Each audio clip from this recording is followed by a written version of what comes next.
Good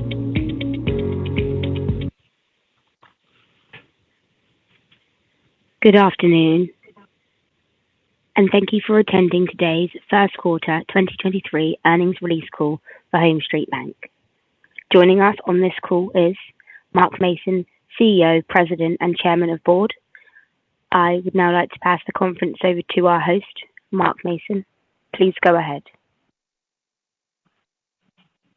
Hello, and thank you for joining us for our first quarter 2023 earnings call.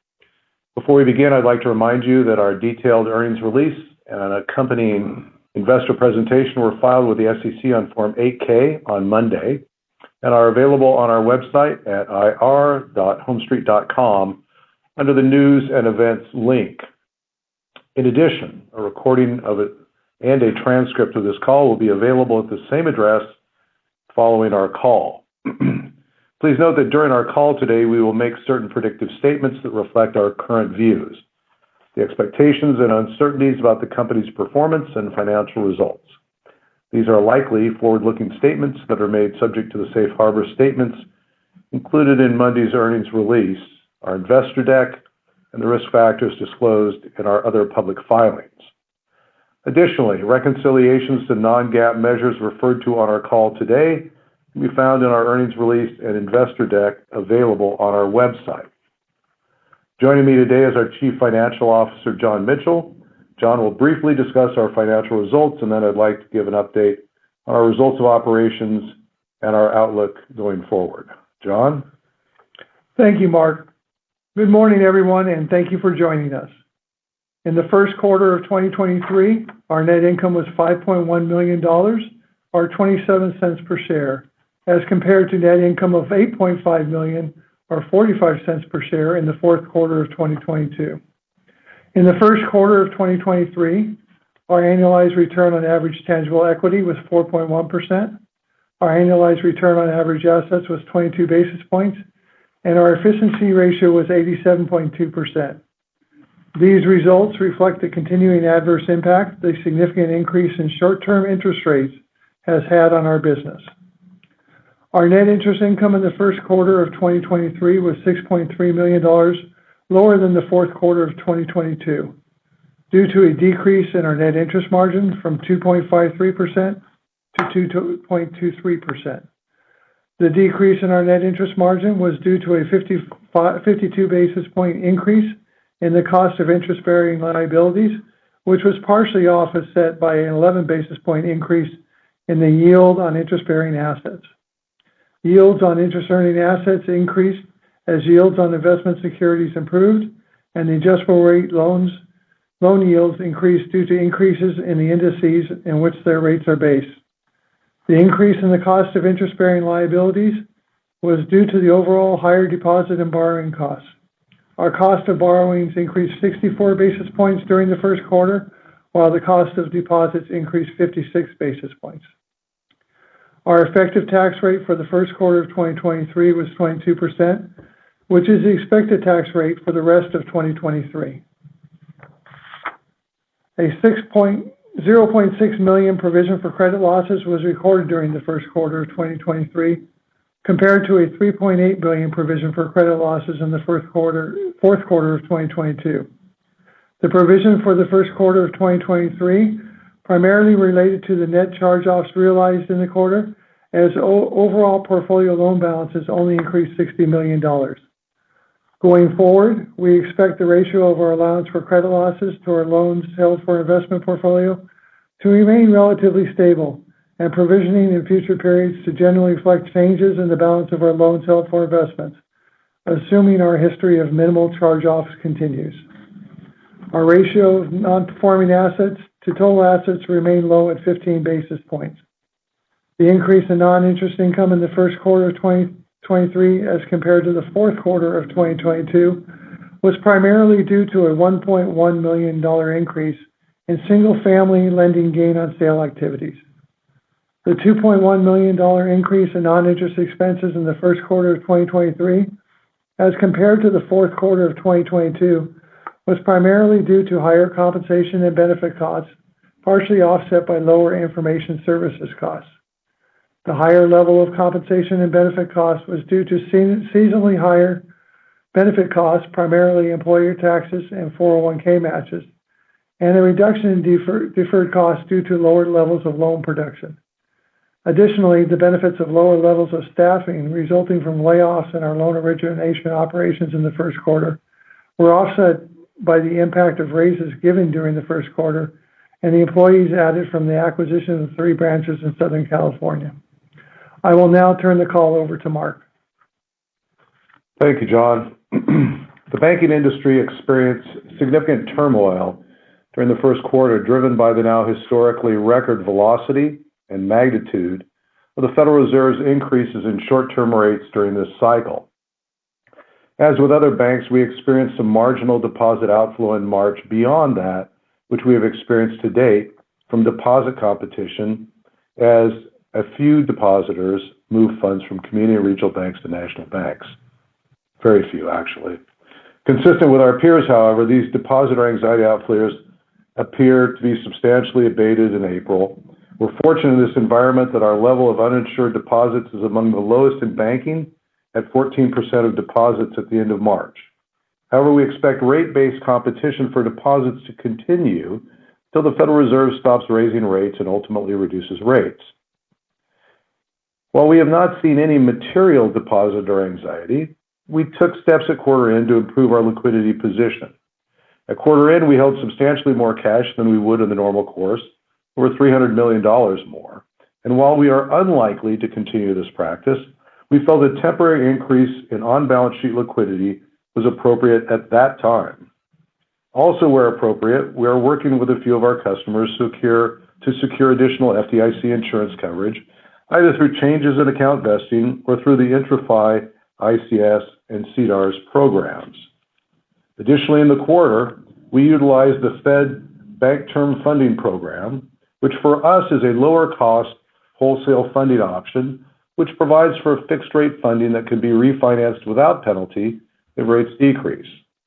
We have used this program to replace FHLB borrowings in part, given the lower rates, term structure, and greater collateral utilization.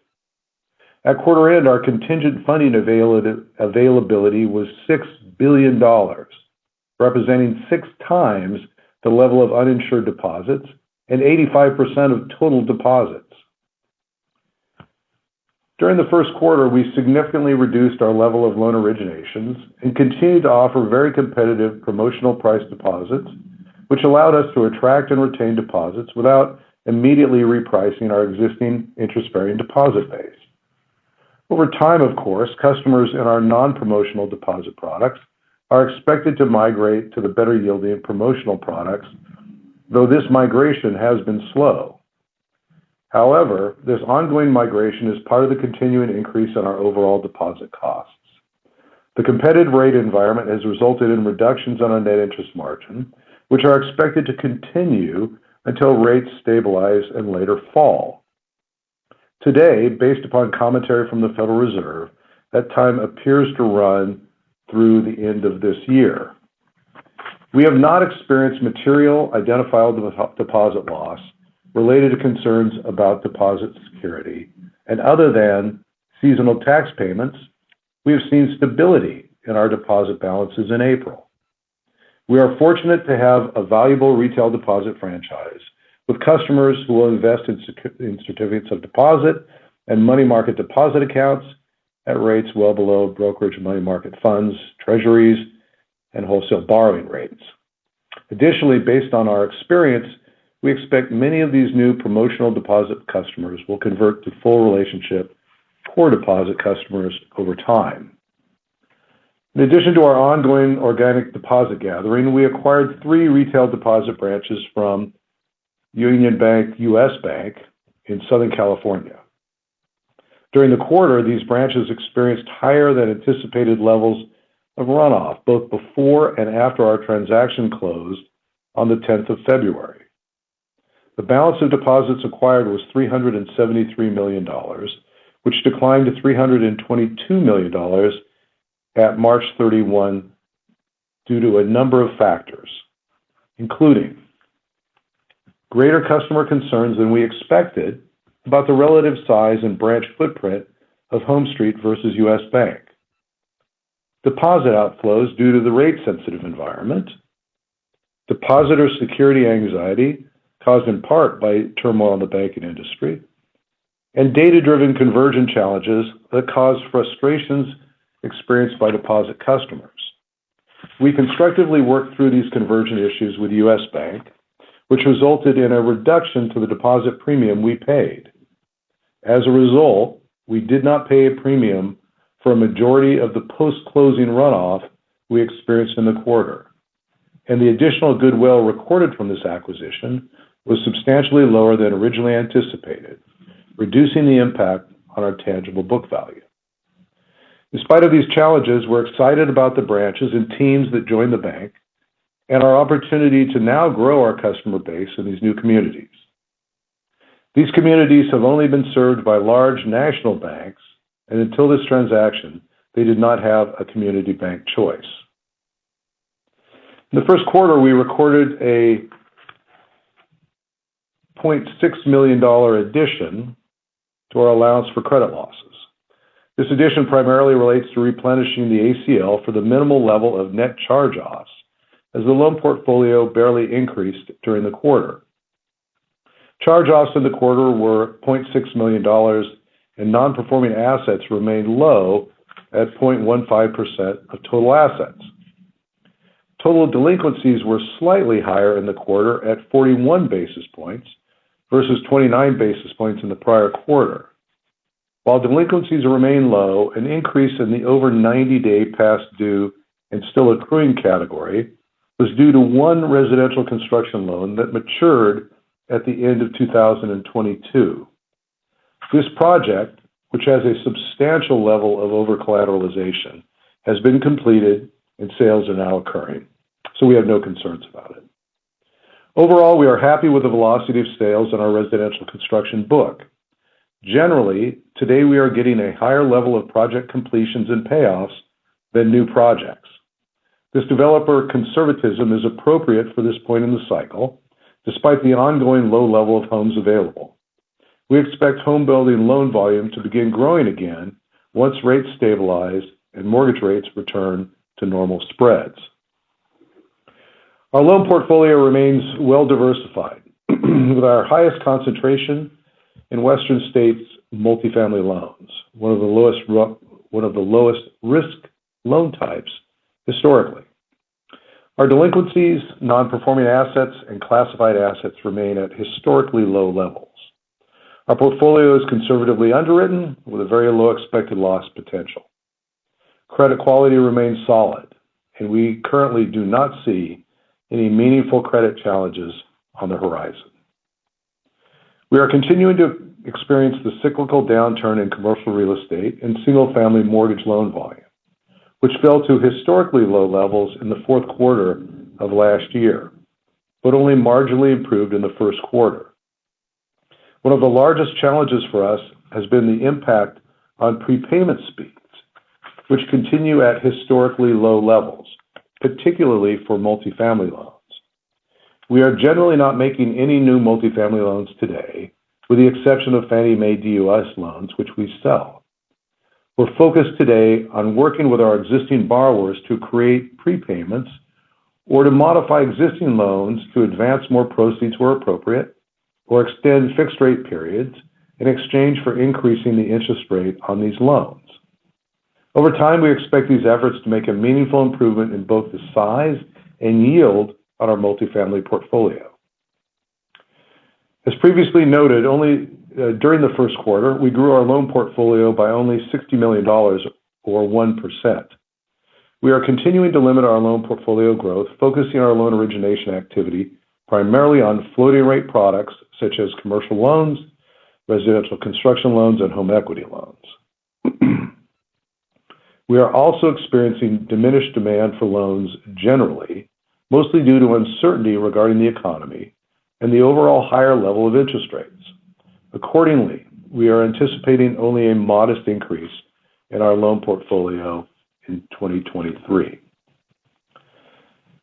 At March 31, 2023, our accumulated other comprehensive income balance which is a component of our shareholders' equity, was a negative $86 million.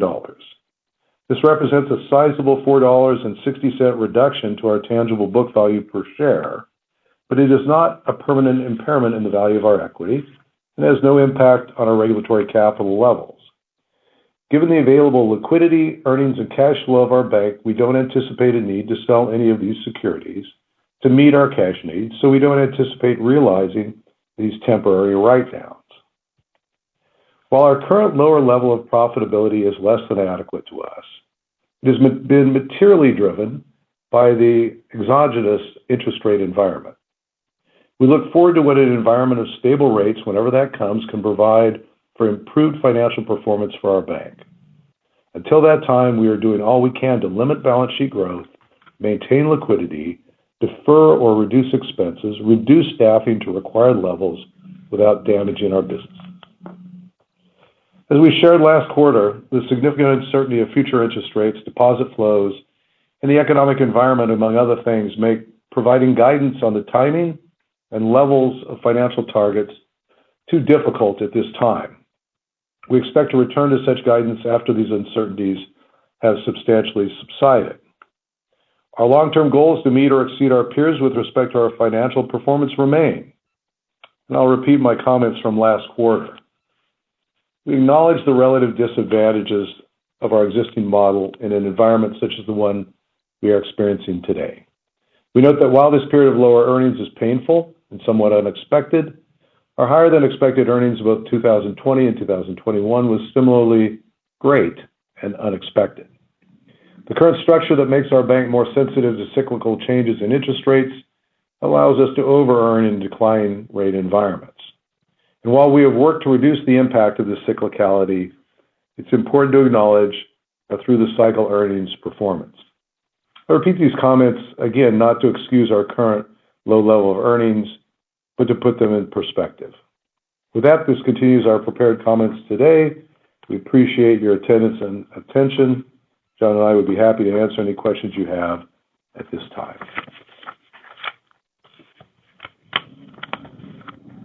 Thank you. If you would like to ask a question, please press star, then 1 on your telephone keypad. If you change your mind, please press star 2.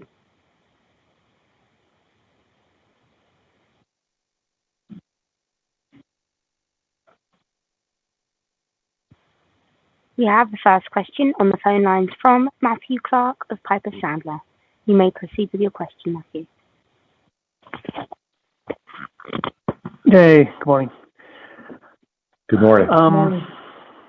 First one for me, just on the margin. I saw the spot rate in the deck on deposits, but could you give us a sense for what the average margin was in the month of March? Love to, but we don't disclose monthly margins, Matt. Sorry. Okay. And then the branch deposits that you acquired, the $322 million at the end of the day, what was the weighted average cost of those? And I assume you used those to replace brokered CDs. Could you just give us or remind us where brokered CDs stand at the end of the first quarter? With respect to brokered CDs, they generally track Fed funds, either above or below. Last year, brokered CDs were generally below Fed funds. They're a lot closer today. And Matt, actually, in response to your question from last quarter, on page 18 of our earnings release, we have included the balance of brokered deposits brokered out, so you can see what the balances are. And so, okay, cost of funds. See that, sorry. The cost of funds on new branches when we acquired them were less than 20 basis points. Obviously, we put them in our system and it increased the cost slightly. But I don't have the exact number of what they are right now, but they should be a little bit higher because our rates were a little bit higher, but not substantially. Okay, got it. And then what's the plan for the $2 billion of borrowings? Do you feel like you're going to hold on to those for a while until things kind of settle down and then pay them off with cash? Or I'm just trying to get a sense for the excess liquidity situation. Well, one, we're not going to carry the high level of cash through the quarter or next quarter.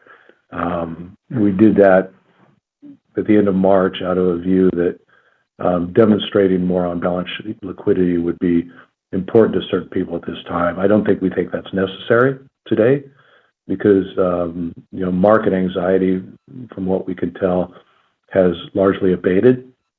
So, $300 million of those borrowings it's already gone down. It is our plan to reduce our borrowings down to about $1 billion over the forward look, right? So we plan on doing that through continuing to raise primarily certificates of deposit balances, and we continue to raise new money there.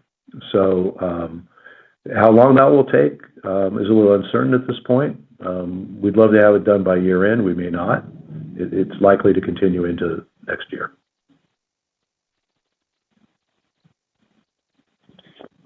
Okay. And then on your criticized classified trends, any update there in terms of the rate of change between year end and this quarter? And then if you had it, the reserve on office CRE? First, office CRE. We haven't made an office CRE loan in several years now, and those that we have on the books are you could characterize as suburban office, small office. If you look at the detail in our investor deck, you can see it's pretty granular as well. I don't have the dollar amount of the average loan size, but it's single-digit millions, I think. John, you might I'll pull that up. Yeah. Sorry, Matt, I forgot the second part of that question. Criticizing classified. Just your criticized classified trends. Relatively stable. Relatively stable. We don't disclose them in the quarterlies. I can't remember if we do in the 10Q or not. In the call report, it's disclosed. It's in the call report, right? Yeah. So you can check the call report for the levels, but they're relatively stable. The office, the average balance is $2.4 million in office. Right. And total portfolio $376. So pretty much broken down. Yep. Right. Yep. Saw that. Okay. Yep. Okay. And then just last one for me. Is there anything more? I know your outlook for expenses, operating expenses are flat from here, but is there anything you can do to kind of right size expenses given the kind of the NIM pressures that are going to persist here? And is there some consideration or thought about, maybe even shrinking the balance sheet to alleviate the pressure on the funding side? We continue to work on all of those things, Matt, right? Those are the obvious levers, right? And we continue to work on expenses. We've had, as we noted, some additional layoffs in the first quarter. We think that we're pretty much right at baseline staffing today. We are trying to be thoughtful and careful about not gutting our lending lines of businesses so that when the rate environment changes that we can take advantage of that.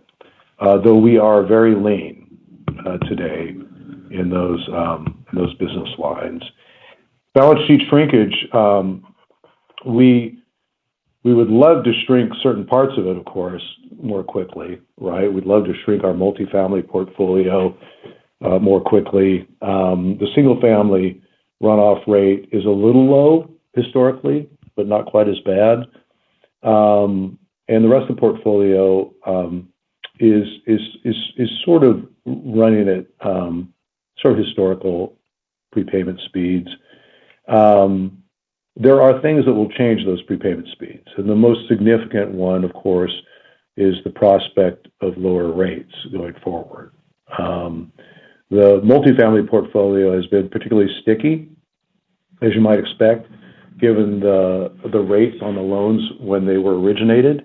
That's why we're very focused on working with those borrowers to provide some value to them, either in additional advances on low LTV loans or extension of fixed rate periods in exchange for increasing those rates. And we got some of that done this quarter. The typical deal would this quarter raised rates from the low to mid 3% range to 5 to 5.25%. That's a meaningful change on those loans. In those cases, we simply extended the fixed rate period for those loans, and in a pool of loans, we rebalanced some. And we have a lot of opportunity for that. I think that's going to be easier until rates fall than trying to hope for prepayments that are unlikely to occur.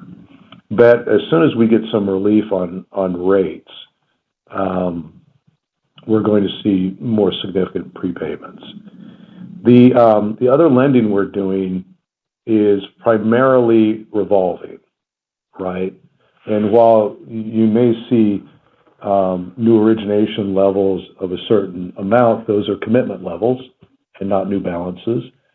And all of that new lending is at very current variable rates, right? It's rates of between 7 and 9% generally. And we need that revenue, right? Because given our marginal funding rate, a 7 to 9% loan still has a lot more substantial spread than our net interest margin today. But we're looking for other ways to reduce the balance sheet. I just don't know that the magnitude will be as great as getting some relief on prepayment speeds.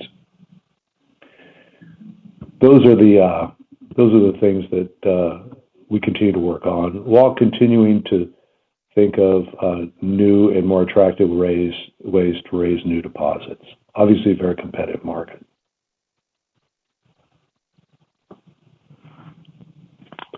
Great, thank you. Thank you. We now have Don Koch of Koch Investments. You may proceed. Hi.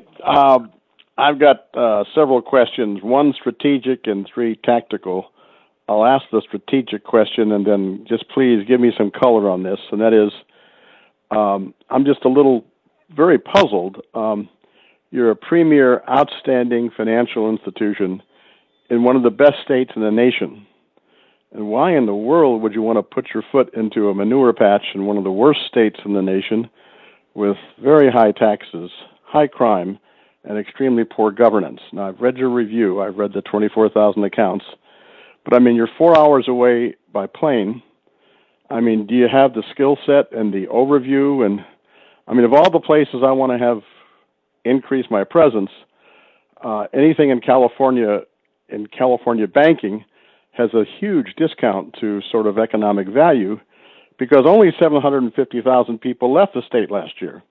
I mean, all you have to do is look at the out-migration of U-Haul, and there's no state in the nation that comes anywhere close to 750,000 people voting with their feet. I'll go through the strategic, that's the strategic question. Just give me some sense as to why you thought that a 4-hour plane ride away was where you wanted to be and sort of plant your flag and say, gee, and I understand the idea of community banking and you're playing with franchises, but where does that go? I mean, can you take someone from North Carolina and then say, gee, we want to put you in Southern California to be the manager? Or how is that going to work? How do you think that strategically, where do you see yourself moving in Southern California?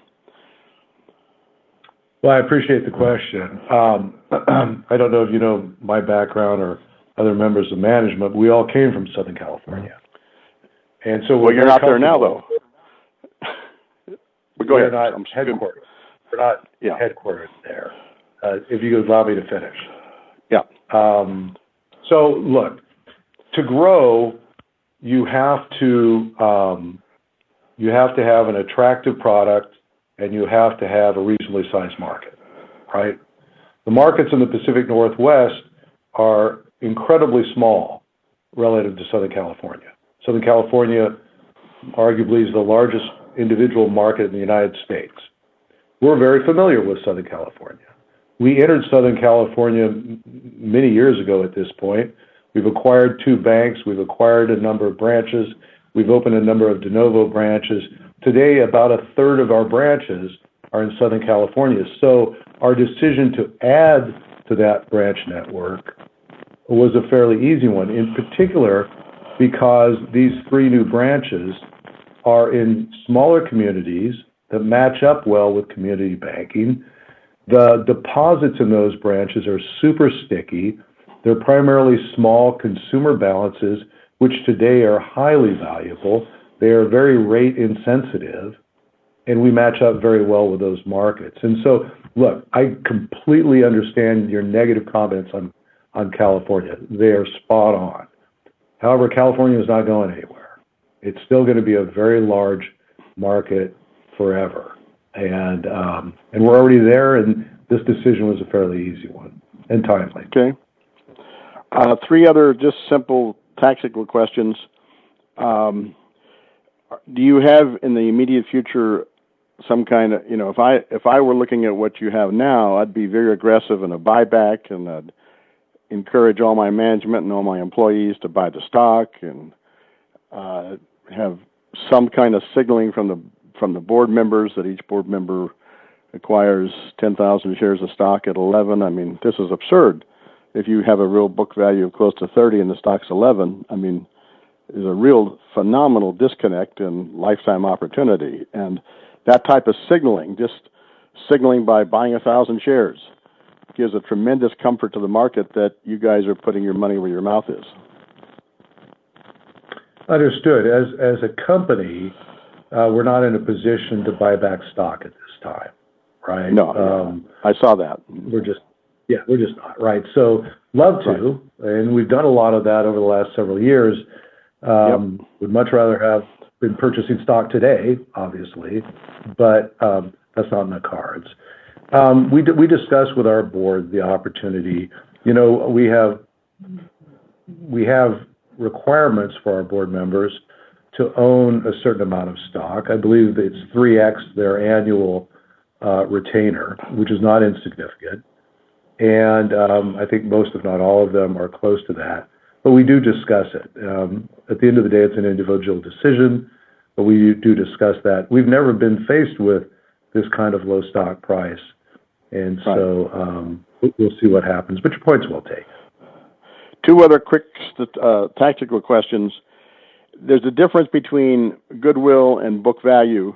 And if I understand this correctly, there's the assets that went into some kind of impairment, but those basically roll off after 4 or 5 years. So the question is, those assets that were now at a market rate less than what you purchased, is the maturity for the most part about 5 years or 4 years? I mean, you're gonna have about 20% of that bucket come back into book value every year. Is that about right? It would be for the core deposit intangible. That is correct. You would be amortizing that over a period of 7 to 8 years, but the goodwill is not amortized. It stays on the books. Or are you talking about the securities value? No, I'm talking about the security roll-off. I mean, those things, the maturity, those securities roll off. Oh, God, I'm sorry. Yeah.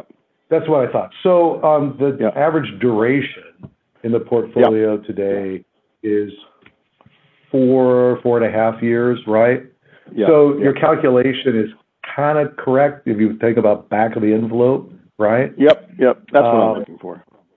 But maybe the more practical consideration is that discount might come back sooner with a change in rates. Yeah. Right. And so between the two, it's obviously coming back, right? Right. And the last question is, and maybe, have you gone back to some of your, 19% of your deposits are above the 250 level.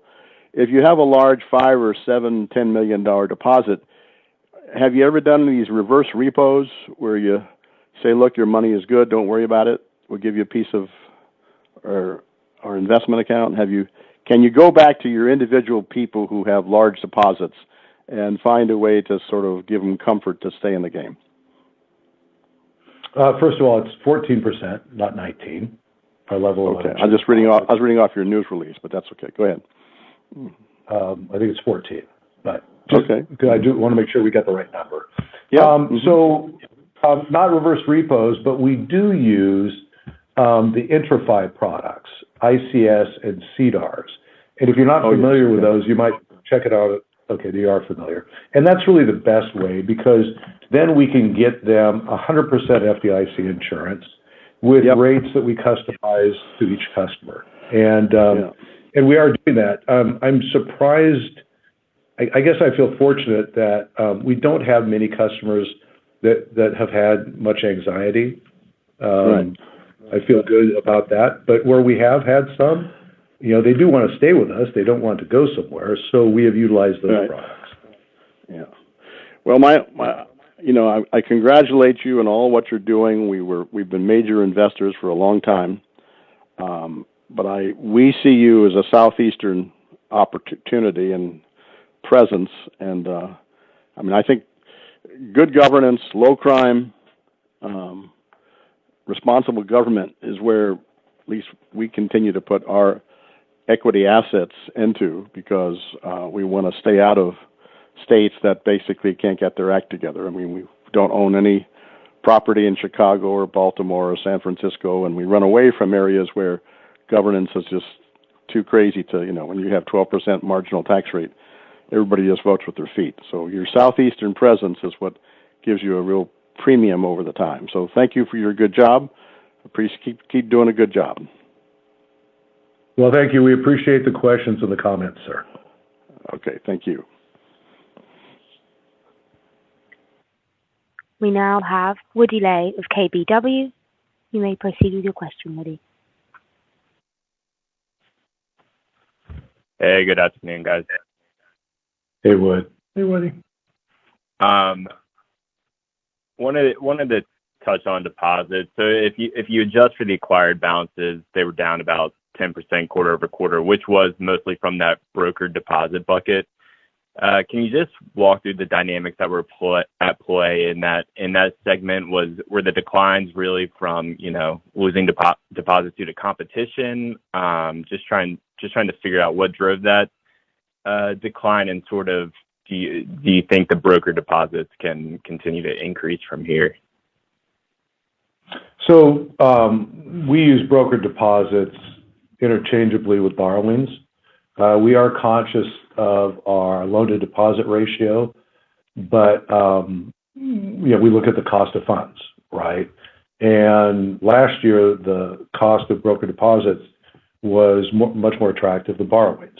It's a little less attractive recently, and that's why you see the decline in broker deposits relative to borrowings. Plus, the attractiveness of the Federal Reserve program, I forget the initials. Bank term funding program. We decided to use some of that as well. To your larger question, though, the real small loss in deposits in the quarter, that was primarily in March. We did very well in January and February.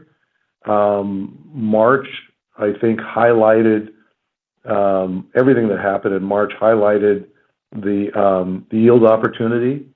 It's amazing to me how slowly a lot of deposits have recognized the change in yield opportunity in the market, and it's a good thing. And this is true for all banks, right?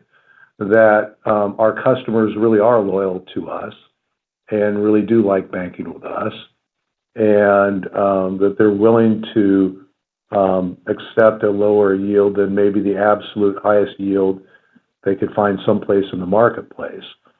But over time, a certain number of customers sort of each month make that decision either to move inside of our products, let's say from rack rate money market to a promotional money market or a promotional CD account, and or move money out. And you can always find, even though we have a very competitive rate structure on our promotional products, it is not the absolute highest in the marketplace, right? Example, our highest promotional CD rate today is 4.25%. Obviously, you can find them at over 5% in the market today. And it's kind of an art. That's not kind of. It is an art today to price deposits, because if you're not careful, you can raise your deposit costs and not increase the number of new customers that you attract. And yet you'll reprice existing customers at levels higher than they would happily accept. And we did a little bit of that recently. We had at one point over the last month a 4.75% high rate, and we found that we didn't raise materially any more new money. We just repriced existing money at a higher level. So we dropped it back down to 4.25%. It's an interesting market. I do feel that because we have such a low level of uninsured deposits, that our runoff experience to date, and I include last year's runoff, is going to slow, I believe, because the smaller the deposit balance, the smaller the motivation for the customer to seek higher yields. It just happens like that, right? A lot of this money sticks around because the depositors don't have very large savings accounts. They like to move money in and out of them. They're very happy with the service. And that's the franchise, right? That's why it has value. So I don't know if that's a full answer, but that's sort of what we've experienced. Yeah. And Woody, one other comment on the broker deposits. Yep. We utilize traditional broker deposits. We do not have relationships that are classified as broker deposits. We usually go through the open market and get broker deposits that way. Dealers. So we don't have relationships that are coming in and out, and they're deciding not to be with us in our broker deposits, if that makes sense. Yes, no, that makes sense. And then maybe on those acquired deposits at quarter end, they were about $322 million. Have you seen those balances stabilize so far in April?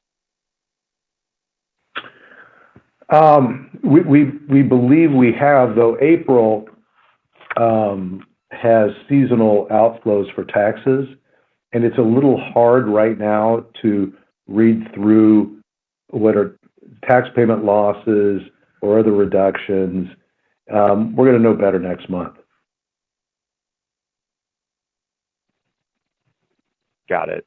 All right. Then last for me, can you just sort of talk through the rationale of lowering the dividend to 10 cents versus, suspending it altogether? And maybe if you could just give us some overall thoughts on your capital position. Sure.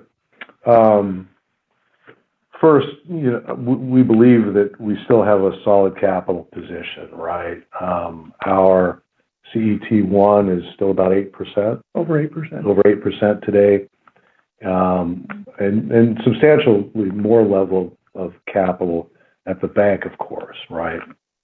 So we feel comfortable that we have sufficient capital today to provide for any growth. Of course, we're not trying to grow the balance sheet, and our risk profile today. Why do we lower the dividend? Well, we lower the dividend because we are concerned that the level of profitability this year may not be sufficient to feel comfortable continuing to pay our regular quarterly dividend that we've had over the last year. And we do that in an abundance of caution. Part of our job as managers of a bank is to make sure that we are sufficiently conservative in distributions in relation to the capital needs of the company, the risk profile, and today the environment and the level of uncertainty in the environment about the range of future results led the board to the decision to reduce the dividend. We did not eliminate the dividend because we believe the company is going to remain profitable. We are concerned about the predictability of the level of profit given the range of outcomes this year. And so the board determined that it was appropriate at this time to lower the dividend to a level that they felt very comfortable with.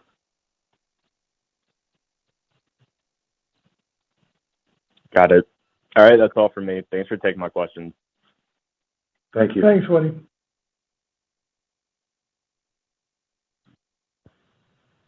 Thank you. We now have Christian Koch of Calm South. You may proceed with your question. Hi, good afternoon, gentlemen. It's Dr. Christian Koch.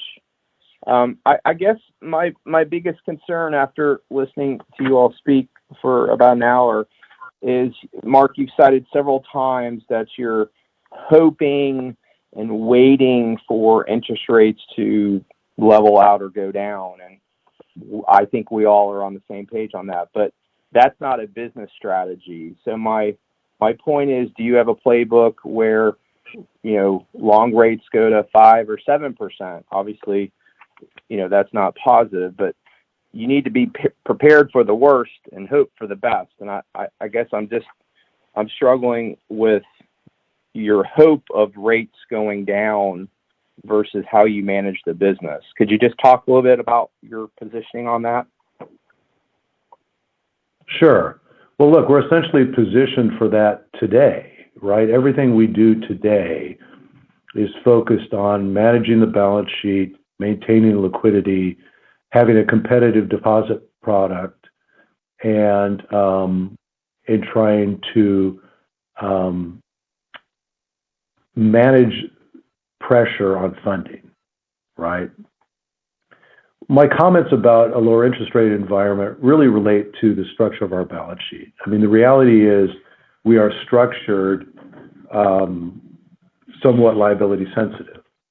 And this balance sheet and these lines of business, and not insignificant of which is mortgage lending, they perform better in stable to falling rate markets.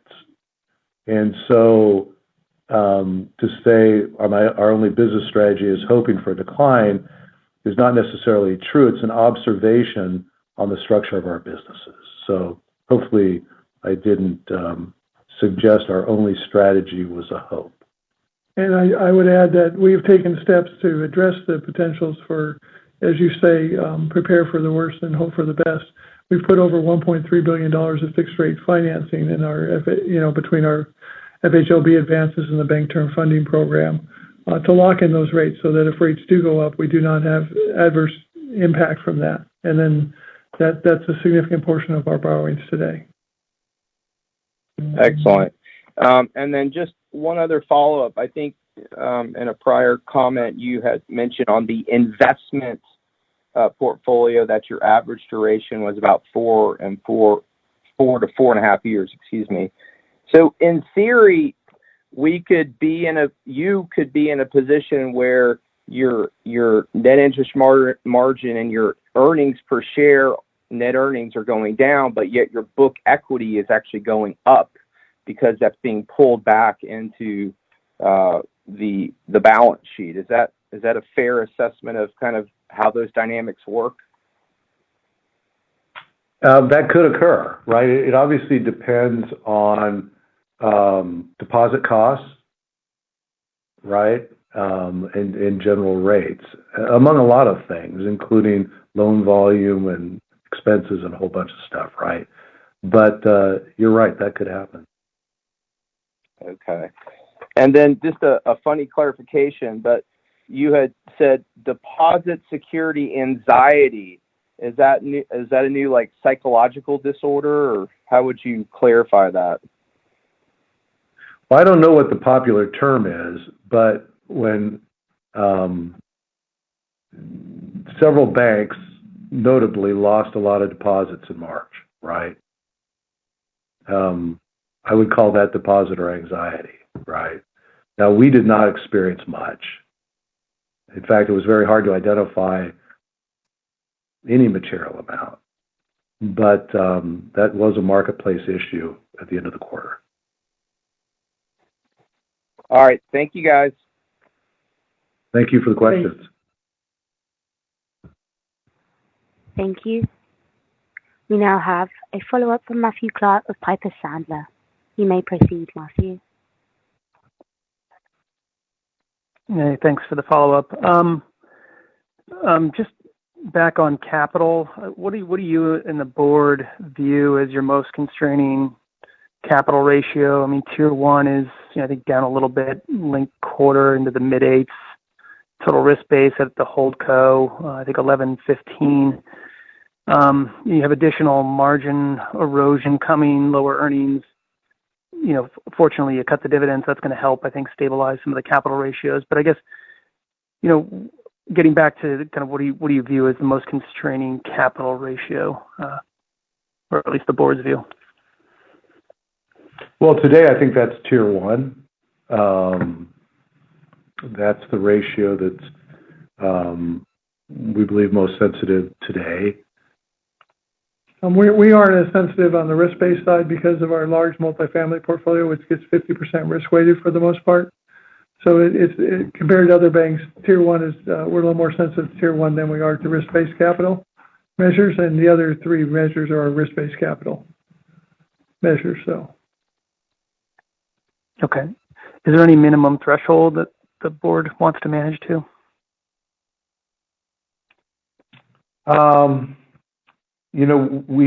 We watch all of them.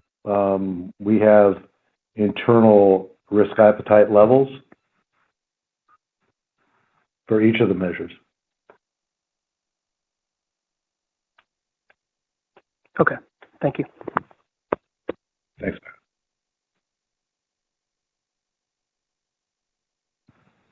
Thank you, Matthew. As a reminder, it's star 1 to ask any more questions today.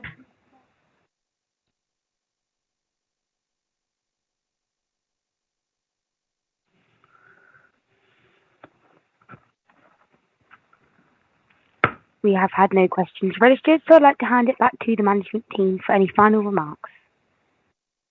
Great. Again, we appreciate all of your attendance. Great questions today. We look forward to talking to you next quarter. Thank you. Thank you all for joining. That does conclude today's call. You may now disconnect your line and enjoy the rest of your day.